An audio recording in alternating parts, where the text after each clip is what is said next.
Karine. I saw some polling yesterday that caught my attention, and I wanted to get your views on this polling. Okay. It indicated that nearly half of Republicans say they won't accept the results of the presidential election if their candidate loses.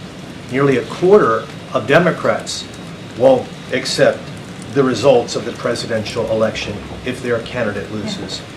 And the polling also indicated that 14% of Republicans would take action to overturn the election if their candidate loses.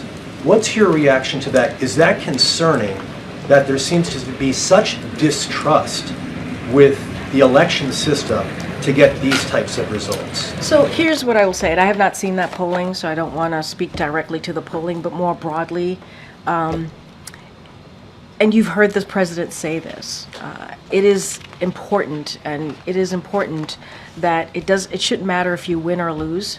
You should respect the results of the election. You've heard him say that directly, and he respects our election process. He respects free and fair elections.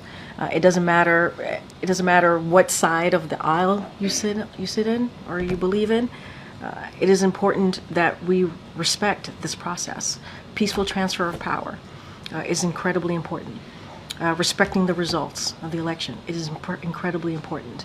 And you're going to continue to hear that from this president. He's going to continue to fight for our democracy. And you heard him say that on January 6th, after what we saw on the Capitol, after violence was incited, when you saw 2,000 people trying to overturn an election because of what the former president said. And he denounced that.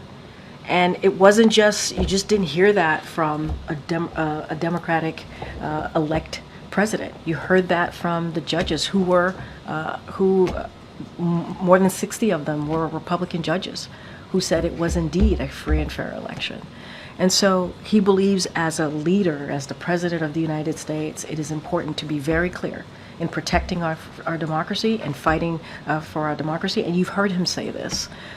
And so I'll leave it there. I'll see you all tomorrow. Thank you, everybody. At IBF bill, critics say it violates religious freedom. Can you address that?